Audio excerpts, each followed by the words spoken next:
Hey everyone, it's been a moment since we've gotten an episode out, and I have to apologize for that.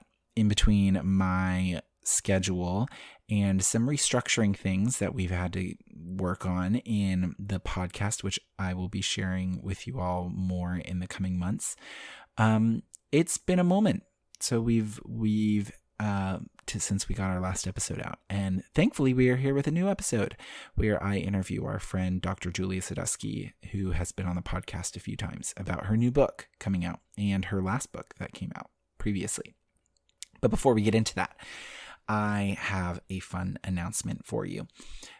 If you are a side B, LGBT, or same-sex attracted Christian, and looking for an opportunity to connect with other similar LGBT, same-sex attracted side B Christians, this is for you. There is a side B retreat happening November 10th to November 13th in the Cincinnati, Ohio area. And here's the key. If you are interested in this, you have to register before midnight. We're going to say 11:59 on Wednesday, October 18th. That is a day and like 2 days. I mean, that's tomorrow, the end of tomorrow. So there's not a lot of time. I know that's a really quick thing, but there are still spots remaining on this retreat. Opposed to some other kind of experiences, this is a much more intimate experience, and it is only for LGBT side B Christians.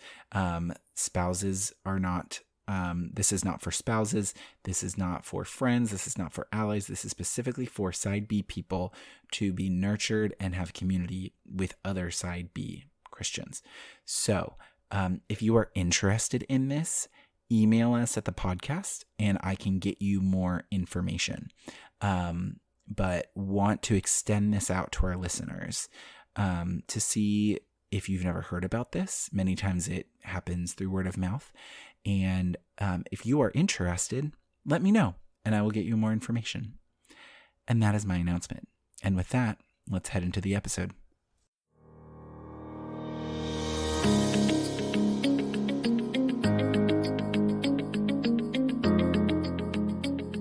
Hello, Life on Side B family.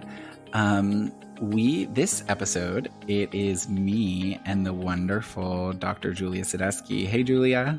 Hey, good to see you, Josh. This is like the third time having you on the podcast, I believe. And the first time I get to see you.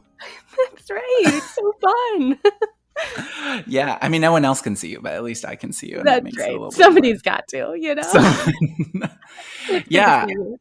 It is good to see you. I have so much enjoyed the times we've gotten to have you on and talked about mental health and all of these things. And you have a book that came out. When did Gender Identity and Faith come out? Last year? I think it was last year. Yeah. Last year? 2022. And you already have a new book coming out. That's right. Yes. So a new book coming out this November, and it's book one of a 2-book series. So the second book will be out in sometime next year. I am jealous about like how much writing you can get done. Yeah, weekends are really helpful for that. Oh my gosh, you are so much more disciplined than me. And I am jealous, but I'm really excited. I wanted to have you on so we could like talk through these books, and they're both very different but really, really important. And so we're going to dive into those. To start off, we're just going to like go right into it. Because when I was going through this and I was coming up with questions, even just with the second book, which we'll go into what each book is about and all of that, I had so many questions. I was like, we're not even going to get to all of these. So we're jumping in so that we can get to as many as we can. The first book, Gender Identity and Faith, is the title, correct? And right. You and Mark both wrote that together. That's you right. And Mark Yarhouse and I, we wrote that together. Okay. Really as a therapist guide. So yeah, it's a little distinct from Emerging Gender Identities, which was for kind of the average layperson, clinician, minister, pastor, parent, all of that. But this book is really targeted at mental health professionals and how do we effectively work with people at the intersection of faith and exploration of gender. So what prompted this book, like specifically gearing towards counselors in that way? Yeah, so we get a lot of questions, both Mark and I, about how we actually do therapy with people. I think Mm-hmm. there's a recognition that there's a lot of ways to do harm in therapy Mm-hmm. around LGBT experiences more broadly, and then certainly the experience of transgender people or people with Yeah. gender dysphoria. And so really the book was just our best effort to tell people some of the landscape of what we do in therapy, but also help clinicians get a crash course in what they really need to know about Mm-hmm. the research in gender in order to feel more effective. And it was really written not just for faith-based clinicians, but recognizing that all clinicians ought to be competent or at least culturally humble enough to show up in the room with people from conventionally religious backgrounds. So the book is for any clinician trying to work with people with conventionally religious values or families. Yeah. I think that's so important. I'm really glad you guys did that because I even know as like a queer person that I've gone sometimes to counselors and like let's just say secular counselors where they put a rainbow on their thing of going like safe place for LGBT people or like working in this space. And then I've gone and had a session with them and then be like, you're actually my first gay client. And I was like, but Yes. like, didn't your website say that like, I would assume that means you've like studied in this area or something and Right. not really actually prepared for LGBT clients. Exactly. I think sometimes, people ask me, do I have a pride flag in my office or do I put, some type of symbol up in order to let people Mm-hmm. know I'm safe? And I actually think of that from a trauma-informed lens that, Yeah. just like I wouldn't say to a client, I'm trustworthy Mm-hmm. upon meeting them, I wouldn't say I'm safe upon meeting them. I am Mm. only as safe as you experience me to be. I'm Yeah. only as trusting and trustworthy as I demonstrate myself to be. So I think some of these symbols, while they can have some value, right, as a signal to Yeah. people of potential acceptance and support, they do not signify competence in Yeah. working at the intersection of sexuality, gender, and faith, especially. So I think just being aware of that is really important for people. Yeah, and actually being able, I'm really glad to have that and be able to do it. So Leslie Hudson Reynolds, our lovely friend, was actually going to join us in this conversation because I thought that it would be really cool to be able to actually also have them ask questions, especially on this first book. But unfortunately, due to like a family situation, they were not able to come. But they sent some questions, and want to like talk through two of their questions specifically in this and then we're going to move a little bit into the second book. So first of all, so I'm kind of try and just read this but from what Leslie sent, but Leslie shared that they were really impacted by the case studies at the end of the book, which I would love for you to kind of share a little bit more about what that was about. And that they were correlating that like even to the people studies that we do at Posture Shift, and how we see people completely change their attitudes towards these young people based on the studies. So like, similar thing. Um, and it's a little, it's a little bit different when you're reading a study and all of those things, but we would love to hear about the feedback that or any feedback you've read on or received on the impact of those stories. So maybe first, if you can share a little bit about the case studies in the book, and then also like what kind of feedback have you received on those? Yeah, so there's a range of case studies we tried to show people of different ages, a person in a marriage who was wrestling with gender dysphoria, experiencing that. And so we tried to show different outcomes, but also different starting points, stories of families working through in therapy. A young person's, identification as trans or non-binary. And Mm-hmm. I think the reason for that is to really illustrate, again, for clinicians, Mm-hmm.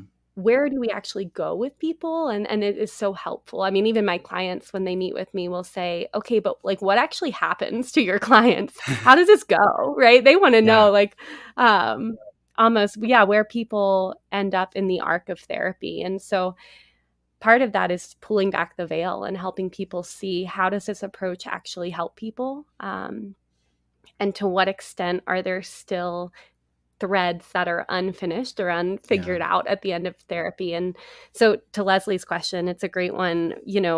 What's the impact of those case studies? I think for clinicians who are newer in the space, it's really helpful just to hear a range of outcomes and to start to put themselves in the room and think, okay, Mm, how would I show up for a client? And it can almost help not have what you had, which is the first time they're sitting across from somebody, it's live, and they say, "Oh, I've never yeah. worked with anybody who is queer before."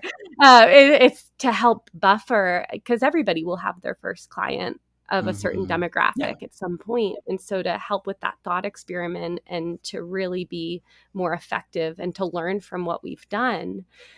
But I also really appreciate what Leslie's saying about really getting to walk with somebody in a more maybe removed way. Of it's like reading a study and learning about that process and what the findings are. It's, oh, okay, so this gives me a little bit of a snapshot into one person's story. And most of our Mm, case studies anyway are a combination of different stories. We don't just photocopy one yeah. person's story. We want to be respectful of that.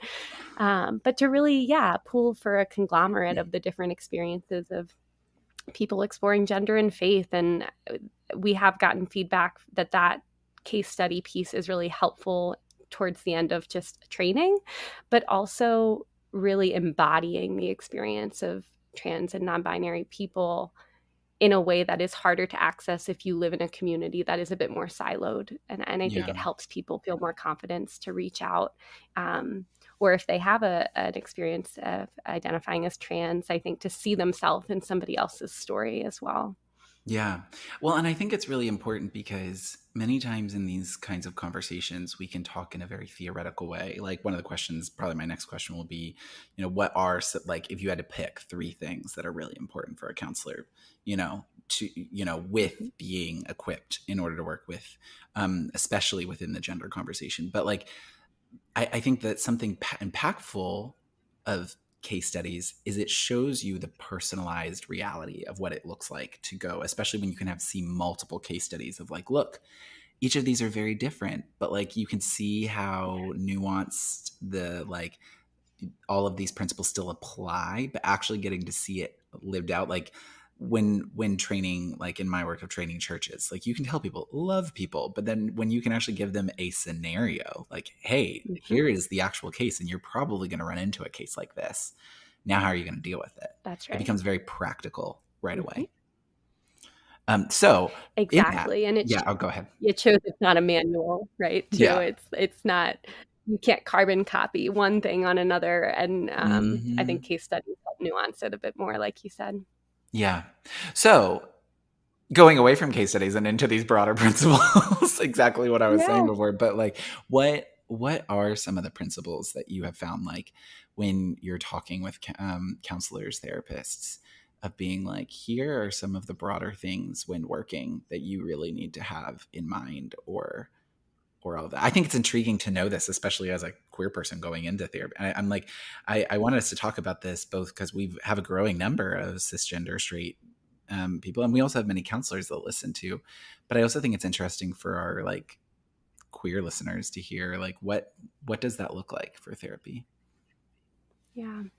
I think for clinicians, a lot of times we can feel pressure to put our best foot forward in therapy and kind of talk ourselves up as far as our Mm, competence or effectiveness. And the upside of that therapist being honest with you was that you then knew yeah, where they were yeah, coming from and how little experience they had. And I think, hmm, the first principle I think of is actually being honest about what you know and don't know as a hmm, clinician, hmm, and also being honest about what we as a field know and don't know in this space.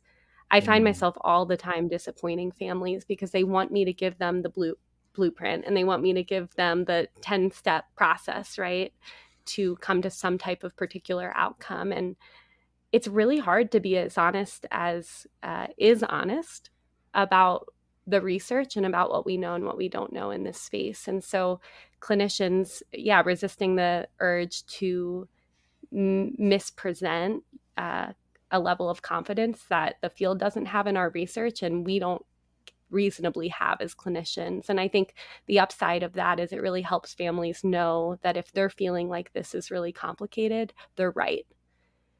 And I want people to appreciate the complexity of the experiences of people exploring gender, but also the complexity of the intersection of those experiences with Christian faith and the many different pathways people may Yeah. take over the course of therapy.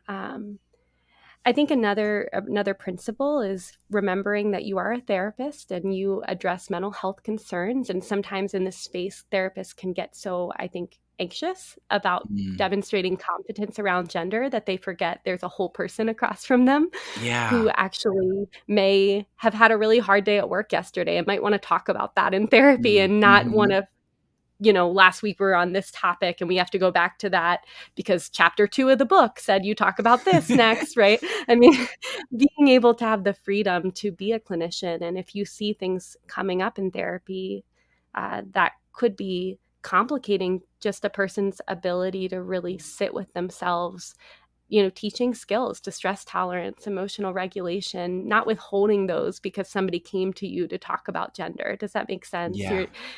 Just really humanizing people. I think sometimes my clients have gone to clinicians and felt really reduced to their gender identity, as if that's the things to focus on all the time, and it can be pretty Yeah. reductive.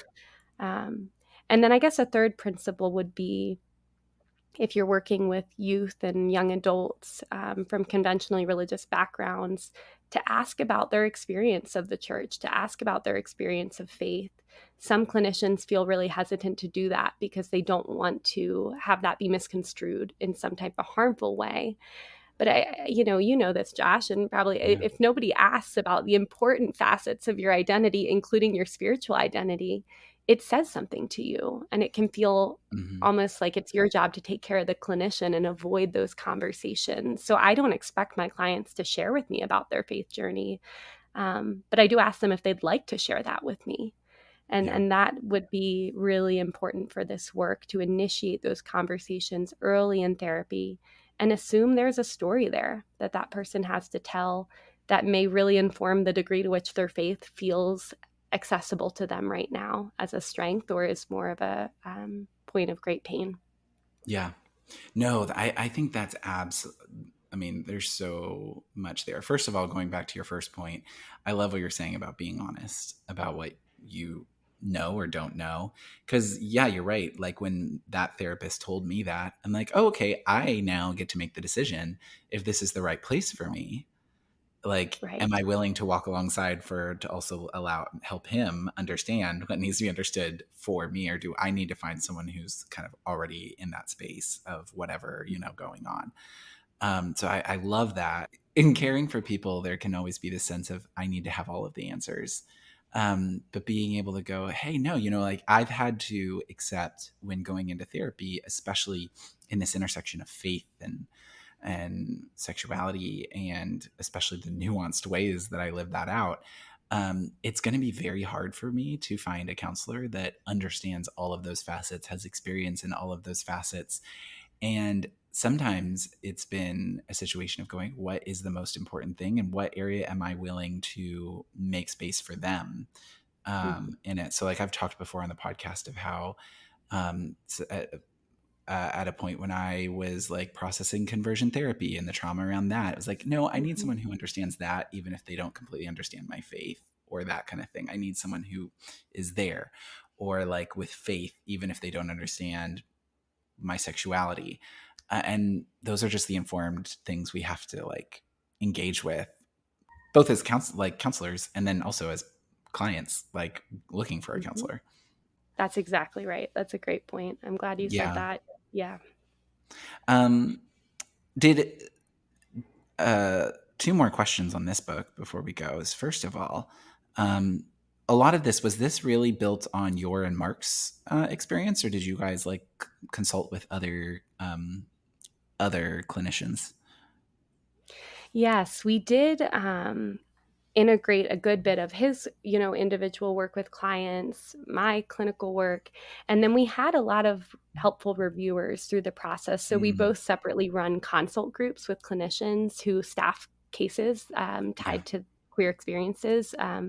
So we brought in a couple of those voices, and we're grateful to get their feedback, especially when it came to specific exercises or worksheets, language, ways that they've found it helpful to communicate to a wide swath of people. And so that was really helpful. And then we also brought in some specialists in the area of gender that were not people of faith, because we really felt like to Mm, create a book that was going to be able to reach a broad group of clinicians, we wanted to make sure, number one, we were honoring that we have biases in this yeah. space as well. And so we needed clinicians to check us if we were misrepresenting research or we hadn't read a counter article to one journal Hmm. article. And so we got some really helpful feedback from two psychologists in particular. And you can see those all throughout the book in the footnotes. And, to be honest, in this space, and you know this, I'm sure, it's a lot of people really get panicked when they see names of people who might disagree with them from a faith perspective.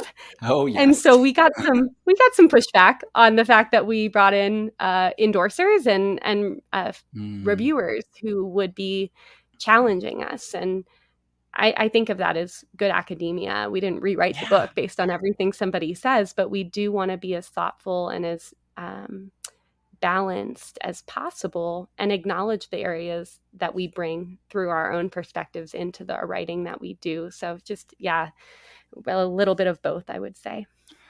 And it's so, yeah, people get very nervous in those kinds of spaces, and it's like, hey, we can actually have review from people that might, I don't know, disagree or have differing views, but then that allows you, as you said, I just feel like that within academia that allows a much more solidified foundation to the research. That's right. um what, on a more personal side, like, a lot of, I mean, what percentage of your clinical work would you say is within the gender conversation? I guess first of all, is a Yeah, I would say maybe 30-40%. oh, okay. I Mhm. thought it was higher than that. But No, I mean, just for gender. Like if you do just for gender. LGBT, it's probably 60%, Got and it. then the Got it. rest is other Yeah. things. Yeah. What, like, obviously though, you speak very well into these spaces. Would love to hear a little bit more of like what has led you, like, or brought, built that passion in you for this conversation. Yes. So the first piece of it is really the thread of why I wanted to do research with Mark on sexual orientation. And I was at a conservative Catholic college in Florida for undergrad and was studying human sexuality and Mm, Christian teaching on sexuality. And at the same time, people I loved in my life, friends, family, started sharing with me that they experienced same sex attraction, identified as gay. And I was so struck by the questions being asked that I had never had to ask through puberty and beyond. And I just remember at the time having hints and guesses of what I thought about yeah. this terrain, and I did not know, and I felt pretty humbled and just had a lot of work to do to learn. People's questions became my questions, and I was really struck by the fact that I'd had the privilege of not having to ask them. And the stakes are pretty high when you're 14 and, you're wondering, is it Mhm. a sin to identify as gay? I mean, those are pretty high stakes. So am I Yeah. going to hell if my attractions don't change? And so that was really Mhm. the start of my journey, was just got it, open my heart to the experience of people I already loved. And um, yeah, I wasn't an obvious person to go to. So I was grateful that they, yeah, let me show up for them in the ways that I could at the time. But I Yeah. wanted to do better. And so I started working with Mark at Region, and he came out with Understanding Gender Dysphoria my first year. And he Mhm. started supervising me my second year. So pretty soon people wanted to be seen by the person being supervised by him in the gender conversation. And I was doing youth ministry and getting questions around gender. And I was saying at the time in talks, I don't know enough about gender to really weigh in on this yet. And so what a difference, years make. But I think my heart got expanded for the experience of trans people and people, especially young kiddos, wrestling with gender dysphoria. And I saw such a deficit in how we in our faith communities respond. And I think I've continued to see those deficiencies grow in some ways and also become less in other areas. And so it just became a real passion of mine to say that God loves me and he loves you and he loves queer people. And how does the church more effectively respond? And then in response to all the controversy and harm around conversion approaches, I think as a clinician, wanting to offer a different and sustainable approach to people that doesn't do harm and also doesn't make people pick between their experience and their values unless they choose to freely, but not to do that as a forced choice. Yeah. Yeah, honestly, I think the work that you've been doing, Mark's been doing, so many counselors have been doing is very healing, even as a person like myself who's had very negative experiences within therapy. And it's very healing to see, especially clinicians of faith, kind of really working on how do we gauge this. And I just thank you for sharing, first of all. And I always think it's really impactful when for many people, when you're not queer yourself, many times the initial instigator of getting into this conversation is family or friends, or it becomes more than just a topic. It becomes people. But the fact of not only just having that experience, but then actually dedicating of I want to do more, I want to do better. Like not everyone does that. I even know from my own family, like not everyone does that. Like you try to love, but so I just think the effort that you've decided and the passion that you've had to, I want to do better in this. I think that's really, really awesome. Oh, thanks, Josh. Yeah. So moving into your next book, can you tell us a little bit about this upcoming book? Like what led you to write it? And you're writing this, like you're the sole author of this one, correct? That's right. Yeah. Yes. It's the first time I took that on myself. And yes, on the one hand, you can be more efficient. On the other hand, it helps to have a co-author. So yes. I don't know. So it's a 2-book series, as I mentioned, called Start Talking. Well, the first book is Start Talking to Your Kids About Sex, a practical guide for Catholics. And the second book is Talking with Your Teens About Sex, a practical guide for Catholics. And if you're not Catholic, don't get freaked out. It's okay. You can still read the book. It was written. Greg Coles helped me write that book in a way that would be very ecumenical. Love it.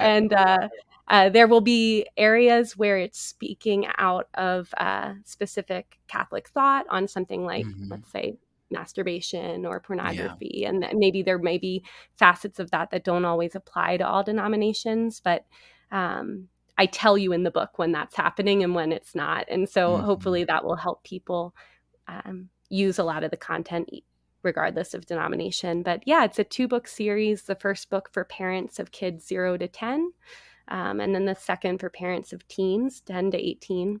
And all the common questions that I was getting asked a lot about how do you teach kids boundaries? How do you help prevent sexual abuse to the degree that we can? How do we help kids know not just what not to do with their bodies, but what to do with their bodies, and to understand attraction, technology use, and even teaching basic principles like how to talk about genitalia with your kids, which we know to be a common preventative measure against sexual abuse in childhood. So why did I write it? Honestly, I kept getting calls from my best friends who are married, and they were asking me all these questions about my 3-year-old did this, my 3-year-old asked about this, my 5-year-old, this happened at a sleepover, right? And so that was part of it, was frankly just my friends were asking me questions, I was giving them answers, and they kept saying, I wish there was a book about this. I wish there was an updated book about this. And you have no idea how many times I get that question. Right? so it was, how do we make a book about this, was really that Hmm. piece of it. But I also do work with a lot of people who have survived traumatic experiences in childhood. And you hear the same stories or similar themes enough times to know there is more we could be doing to protect our Yeah. children and to protect our teens and to help them when unwanted sexual experiences do happen, um, to not internalize that. And we as Christians, I think we have a duty to be very proactive in this space. And I didn't see us doing that. And I actually saw a lot of the most harm as far as in reinforcing sexual shame coming down through our Hmm. faith communities. And so I thought, why not help parents be better equipped? Because most parents don't have time on weekends to sit and write this stuff out and research it, but I Yeah. did. And so that's where it came from for me. I honestly, and I 100% agree. This is a question I get a lot, and people asking, is there a resource? And my constant thing is, not really to the degree that there needs to be. And Right. so that's why and especially in this moment, like, we're not going to engage in this in a political way, but just the political culture war that's currently happening around kids and sexual education and all of these different kinds of areas. And how do you how do we engage in this, both as a society, as individuals, especially when you have public school systems and all of these kinds of things that play a role in the education of our kids. I guess so a few questions around this that I would just love to get your perspective on, is, I feel like when I was growing up, the whole thing was like a sex talk. I don't know. You had this concept of like a singular conversation that happened Right. like early puberty, and your parents told you, all of the details. Um, like, what are your thoughts on? First of all, it's funny how much that was the thing, and my parents never had the conversation with me. I think just when they realized that I was gay, they were like, "We don't even know what to say." So then, Like, okay. there's nothing. Um, so as much as that was always the big thing, I never got the sex talk. But like, what are your thoughts on that approach, or do you think there's a better way? Like, what? Um, Not for you to give away your whole like main things of your Mhm. book, but I know that that's a main crux area sometimes within this part. Right. So that's why, it might shock people initially who were raised in that approach to hear me say, oh, the first book is 0 to 10. Yeah, And it's right. start talking to your kids about sex, right? And what are we talking about? Well, we're not talking about sexual intercourse with a Mhm. 5-year-old, but we are saying, that's your vagina or that's your Yeah. penis. I mean, we are using that language. Um, why? Number one, like I mentioned, to prevent abuse when possible. Number two, if something does happen, for a kid to have language to talk about Yes. their body, to reduce shame about the body, which you start to see as kids get a little older, maybe 5 to 7, Mhm. they start to notice themselves in a room, and they maybe start to want to cover up in the bathroom and not be, seen in the shower. And so even teaching and helping a kiddo understand their changing body. Young boys start to have erections even in utero, and we don't always realize that. So they are developing sexual beings. And so to be able to honor that in a gradual way is a really different approach to the traditional sex talk. So the benefit of the traditional sex talk is you only have to do it once. And so if parents are feeling anxious and if they didn't have good models, they can kind of one and done, get it out of the way, show the diagrams.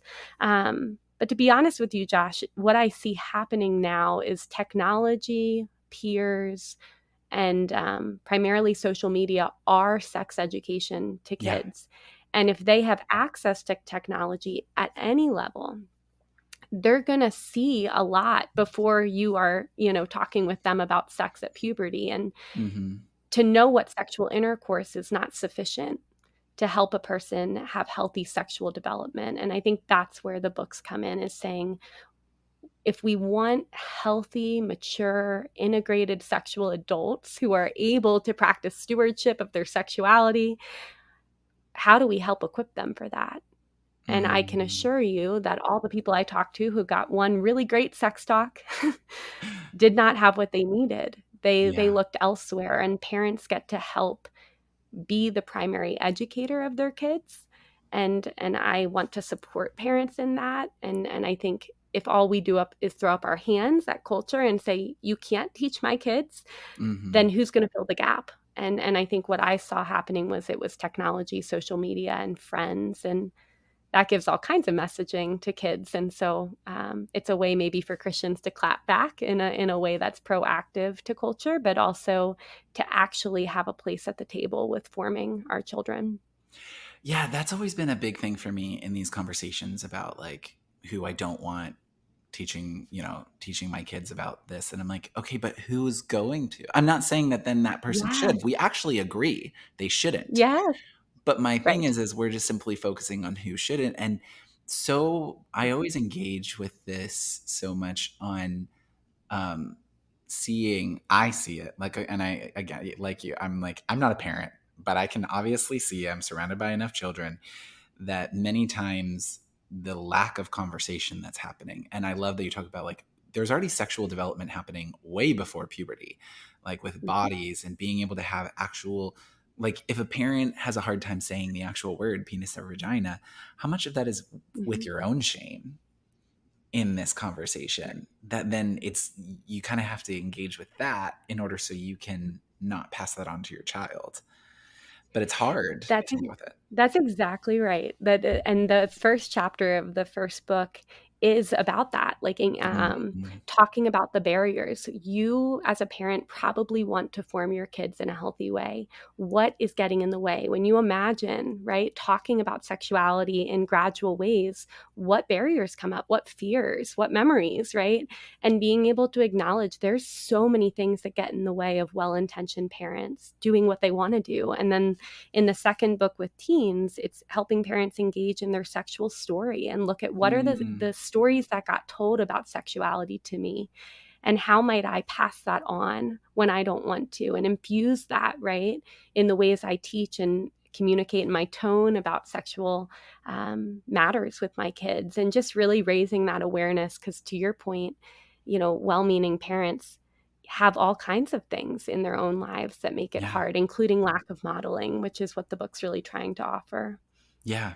And it's such like a deficit that happens in it's one of the biggest things for, how do you, what have you found most helpful to engage with parents on this topic, both especially when I feel like we're amidst generations. I can't really say that it's much different than the past, but at least the current generations, there's so much sexual shame, I would say, especially within Christian communities and all of these things. But then also within divisiveness of the culture, of the moment you talk about sex and kids, it just turns political, and you're like, I just want you to help you. Like, what have you found best to help engage with parents? Yeah. It kind of reminds me of how we talk about, recommending therapy to somebody else. It's Yeah. like the best approach is talking about and sharing just really almost unrequested, like what's been so helpful about it for you. So Mm, as that applies to this, I think, one of the best things that I've seen in my own communication with friends and family members about these conversations as a single person is I get to talk about my own sexual shame. I get to mm, share about the ways yeah. shame has shown up in my life, the challenges, the barriers that brings up for me in yeah, honoring my sexuality in a sustainable way. And so starting from that first person perspective of here's what I'm learning, right? And here's what I wish I had in my family. Mm, Here's what hmm. would have helped me, for you, Josh. Like when I started to, notice these attractions, like here's what would have helped me, right? Yeah. Here's what I would have needed 5 years prior to really equip me to know my parents were the first people I wanted to talk to about this. Yeah. And being able to really map a little bit more of your own story of both shame and redemption, right, in our lives as we yeah, become more holistic humans. And so I think that's one piece. I think also the number one thing I talk with families about is that if you don't, someone will, Mm, and yes. it's highly likely somebody already has. Hmm. And I want you to be equipped to be the number one person because you get to be the one through whom they discern everything else. And that would be ideal, right? And so just being able to, number one, like illustrate the gap, right? Um, and not in a debate, but just genuinely stating like somebody's going to do it, and why not you, right? Yeah. And then also being able to share from your own experience about what would have been helpful and what would have been less helpful along the way. That's so powerful because, again, kind of going back to the thing of like, let's just not focus on who shouldn't be teaching your kids, is this is exactly as you said, someone will talk to them about this. And it That's it. should be you as a parent. Like that's Mm-hmm. what we want to encourage. We want to encourage the safety for kids to talk to their parents. And closing off about the conversations, at making those conversations simply about, as you said, like what not to do, but like also being able to show the positivity of your body, and like, you know, God created your body, like this is a good thing, That's or right. else he wouldn't have made you a physical being. um, Right. but being able to have those conversations, because yeah, someone will talk to your kids. It's not just going to be you. And like on top of it, you have to help them how to engage in, when faced with hearing from other people, in maybe Yes. learning about something that goes kind of contrary to the way that you've engaged with them, like helping them get the skills in how to engage with those perspectives in a way to be able to, uh, you know, process that and process the information, because they will get the information. It will come. Right.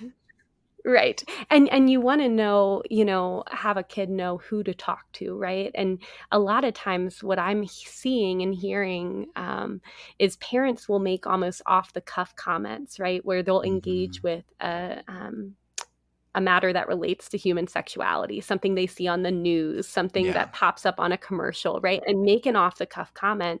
And parents don't realize that that kid is tucking that emotional expression of the parent away and saying, oh, my parent just got really mad in relation to that Yeah. topic. So I can't bring that to them. So when I hear in school X, Y, or Z, no, I don't want to make my parents mad, or I don't want to get a lecture, or I don't, right? I don't want my Mm. friend to be, have their eyes rolled at, right? And Yeah. being able to know as parents that your kids are watching and they're Mhm. trying to see how you relate. And so being able to communicate a proactive calmness and readiness and initiative, so that when your kid says, oh, I've never thought about that, it's like, okay, well, you will at some point, and when you do, would love to hear what you're thinking about that. And I may circle back, in a few months just to check in and see if anything's budding up related to pornography, right? Yeah. I mean, it's just Yeah. being able to initiate that. And it's Mhm. it's these brief little snippets. It's not these long conversations um, that will really help parents and people who are not parents, right? You and I, Yeah. who are love kids in our lives and want to show up for them. Being able to model a way of gradually and casually talking about this is really, really helpful. Yeah, because I think also when you have that openness, it might not even always have to be you initiating it. Because if kids feel the openness to talk about it, they will talk about it. Oh Kids are yeah. some of the most honest people and are the most honest people in the world. And as long as you give them the safety to do it, they will Mhm. share exactly what they were approached with. Um, That's right. yeah. Yeah. Yeah, and you can coach them too with that, right? As far as some Mhm. parents worry, well, what if we're at church and my kid screams penis? And it's like, well, they probably will at some Yeah. point, because if you have more than one might at some point. And so how do you respond to that? There's coaching on that. And also, how do you talk with your kids when you have these conversations about the nature of privacy, right? And you get to teach that principle that, just I get to teach you about this, and your friends get to learn from their parents. And so these are not things we talk about with our friends. And if your friends start bringing up X, Y, or Z, you can tell them, oh, that's something I talk about with my family. I don't tend to talk about that with friends, if you're 5. And so Yeah. teaching them that element of privacy. And it's not because this is bad, it's because it's so important. that we want to honor sacred spaces to be able to dig into these matters a little bit more deeply. Yeah, it's been interesting for me the more, like, even in spiritual care, I've actually gotten to do a little bit more work, not just with LGBT people, but with straight people in their sexual stories and faith. Mm-hmm. And I think one of the most intriguing things that I found is I always assumed that I just didn't really get much of a sex education because of being gay. And Yeah. realizing that most people, especially if you grew up in the church, got nothing. Yes. Like straight, Yes. gay, anywhere in Mm-hmm. there just wasn't that. There wasn't that. And so, kind of going, I guess this kind of goes back to what we were talking about before about like so much of what we lacked or what we didn't have in our stories then ends up, informing the way we engage with our kids. It's like, wow, we many times as a generation were not really like, we learned from culture. We didn't learn from our parents. We didn't learn from home, beyond maybe a one sex talk, which normally happened after we already understood everything about as it happened. Um, Right. and I always joke around that my biggest informer of sexual education was Golden Girls growing up, Yes. because Right. things would be said, and you're a child, and you're like, oh, and like you said, you store these things in your memory, and then you store how they're responded to by Mm-hmm. by how, if the TV gets turned off without a comment being made about what it is that happened, or Yes. all of these kinds of things. Um, I love that your two books kind of cover two different age ranges. And I know that a big point in this conversation around kids and sexual education is the point of age appropriateness. Many people can often disagree on what is age appropriate, and there's many factors that play into that. Like, I don't know, I would love to hear, like, yeah, how did you discern what to put in the first book versus the second book and those kinds of things? Right. So I would say, first off, yes, just the challenge of knowing when to talk about what is something that I was struck as I did my research, that there's a lot of things we don't know as a field about when are most or least effective times for different Mm, topics. Um, so I really looked developmentally at like how are kids learning at young ages. And young kids learn in a sensory way, and they learn mm, through touch and sight. And so this is why they might engage in exploratory play and touch their genitals mhm. at a certain age. So I was able to map a little bit more, okay, developmentally they're doing this around this 3 to 5 Yeah. age range.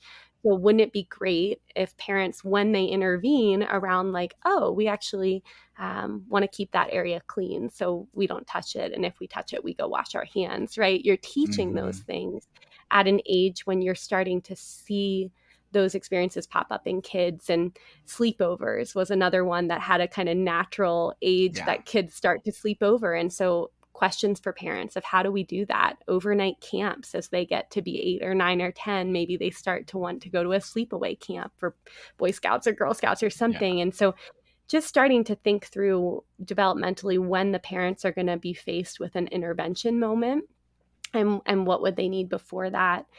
And then I did, I think with the second book, it's a little bit more obvious, right? Because we're Mhm. talking about intercourse, we're talking about attraction, which is something a Mhm. lot of parents forget to talk about. They just move to sexual behavior, and they don't really ever talk with 10-year-olds about, hey, what are you noticing? Yeah. It's like one thing to say, yeah, we're teaching you to refrain from sexual behavior outside of, marriage, let's say. Yeah. But it's Mhm. another thing to say, oh my gosh, but this really strong feeling is happening, and I don't know what it is, and I don't know why that feels good, and that, right? I mean, all of these things that teens are starting to figure out, coaching on that, pornography, masturbation, all of those pieces, and certainly unwanted sexual experiences I put in both books. So some of it's repetitive. Some of it, when I see everybody disagreeing on when we talk about what, I say, we really don't know, but here's Mhm. the range that people tend to start talking about this. And then also just naming for parents that if you have a 10-year-old who is not exposed to social media really at all, these conversations are going to be really different with that 10-year-old, Oh, yeah. as far as even how you describe, right? pornography to a 10-year-old Mm-hmm. for whom they're not going to have exposure anytime soon versus one who may. Just being really thoughtful and individualized with your kiddo about that, especially when it comes to things like developmental disabilities or neurodivergent experiences, that this is not a one-size-fits-all approach. And I guess in the book, I just try Yeah. to be honest about, again, what we know and what we don't know with that. Yeah. Oh no, I love what you shared about the attraction piece because that's so true. Like, I don't know if it's just, especially if you have straight parents, you've never really Mm-hmm. engaged with the nuance of attraction. So Yes, you're just like, oh, there's just attraction and this is how it is for everyone. So we don't need to cover that. Um, exactly. but it's kind of like the whole experience of second adolescence for queer people and how like many times if you didn't get the chance to really explore in that way, you find yourself kind of re-entering teenage years all over again. And I always say the Mm-hmm. dangerousness of second adolescence is that you don't have a parent over there telling you you can't move across the country for a boy you just met like last week. um, Yes. so now you actually have to be an adult to your teenage self that is coming out Yeah. in this moment. But like being able to like create the space of talking about those feelings of like, yeah, here's a boy. And if I could, I would move across the country to be with him in this moment. And like having the space to talk about that with your kid, like totally understand. We're not doing that, but totally understand. Yes, exactly. Exactly, that coaching. And I think Mark in Yarhouse and his work, and certainly in the research I've followed through that institute, we always are talking about milestone events, especially for queer people. And what are the milestones that you're hitting and who's there with you to go Yeah. through that process? And so even in the first book and then in the second book, I tried to write, within my chapters of like, let's talk about how parents become a resource to their queer teen. Because not if you don't have a queer teen, you will at least have a teen who has queer friends. Yep. And if you do happen to have, and you can't identify ahead of time, oh, there's going to be, that child is going to be gay and that child's not going to be gay, Hmm. right? It's no, like, let's talk with all our children about Yes. attraction, about orientation, about labels as they get a little bit Hmm. older and start to hear those. And um, to be able to shape those conversations and create space for those conversations in the home. I think I would love to see the data change in 20 years, where in Christian families, parents are among the first to know about a person's Mm. sexual orientation. Yes. And the parents know exactly what to say and exactly what not to say in those moments with greater confidence. And again, Greg Cole's helped me in the book write for everybody and then say, but like, let's assume some of your kids will be queer. And then how are you showing up for them when they're 3, right? That when they're 10, you're the one they want to talk to. Exactly. Oh my gosh, yeah, because there's a thing of numbers. Once you have a certain amount of children, I'm just saying, like this is what Yes. I go over with people. I'm like, once there are a certain amount of children, it's just a numbers game that one of them will end up being Right. LGBT. That's um, right. That's yeah, right. yeah. My last question in this is comes from actually just my own experience of myself of as an Mm-hmm. uncle. Mm-hmm. It can often be hard when people who are important to you have taken a bit more of an avoidant approach, to this conversation, Yeah. of talking with their kids about sex and all of that. But how do you feel other adults besides parents can be the most supportive of kids and parents in these types of conversations without overstepping parents? Because I know that's always been a hard part for me. Is like, oh, I see missing pieces happening here, and I would love to be of help, but I also don't want to overstep parents by having conversations that like you don't apparently want to have with your kids, but they definitely need. I don't know That's right. what thoughts do you have there? Yeah, so I think the first thing is thinking, like, I have 3 nieces, for instance, and Hmm. when they're a little bit younger, I go over to their house, and it would be very common for a parent to say, like, "Hug your aunt," or Yeah. something like that, right? Or, "She's leaving, say goodbye." And so some parents don't know, right, that actually forcing your kids to hug somebody because it's polite is a really unhelpful message to teach them about Yes. embodiment and about boundaries. And so something that I like to do as a single person with my married friends' kiddos is I say, oh, actually, you can say goodbye to me a lot of ways. I like high fives. I like waves. I like smiles. And if you want to give me a hug, you're welcome to.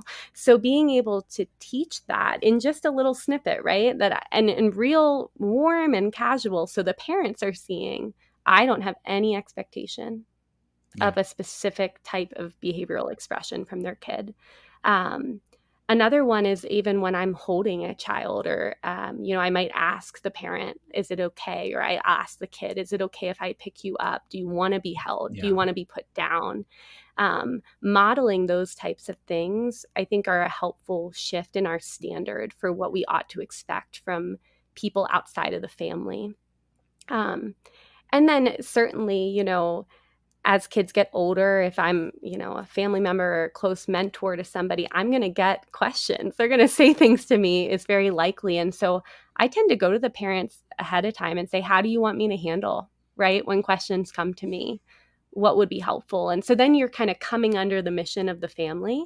And really prompting what they maybe have never thought of before, which is, how do we want you to support us? And so I like to ask my friends those questions. How do you think about teaching your kids about sexuality? What are some of the rules, the family rules that you want me to follow if I'm taking your kids out to lunch? Or just beginning to really pull those threads. And I think the book, certainly as a lay person, it was really a single person. It was helpful for me to learn some of these pieces and think them through. How do I want to be an adult in the world for these kids? And then the last thing I'll say is when crises arise, as they do in families, communicating a desire to be present as a sounding board. Because when things come up, parents so benefit from having other adults who they can just, hey, this thing happened. I don't know what to do. What do other people do? And I think, again, we can only be so proactive, but then things come up, and then being able to say, oh, well, I read this book and this is what it said. And helping people know where to go is really helpful when things arise that people don't know how to handle. Yeah. Oh, that's so wise. Cause I know that that's been a struggle for me, as an uncle, especially the gay uncle, the gunkle of the family. And like, how do I engage in these conversations in a way that's respectful, even when my siblings, for instance, and I might have differing views on when these conversations happen or if these conversations happen. And I think, kind of to your point about engaging with the parents on it, a big point that I've tried to communicate is, and I think it's just parents many times feel like the world is against them. This is the sense I many times feel, is like, I'm trying to raise this child and it feels like all of the forces in the universe are just working in completely different directions in all these different ways.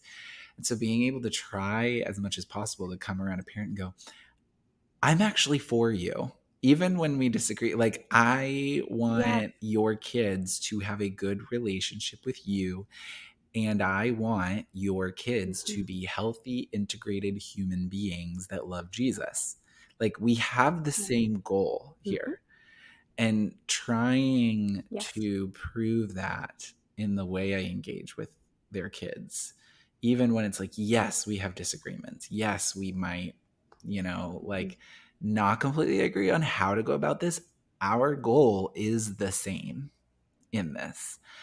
Not trying to undermine your parenting. And so, I think that's really such a key point there.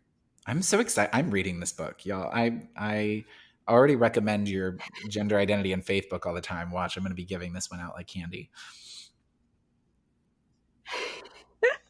It's a good Christmas gift, Josh. There we go. To people. We're almost getting there to Christmas time. I'll buy a bunch of them. So thank you so much, Julie. That's right. It's on my mind. I'm like, oh, that's almost here. When does the book come out? Part 1? So part 1 comes out November 10th, 2023. And then we don't have a set date for the second, but it'll be sometime mid-year next year, I would guess.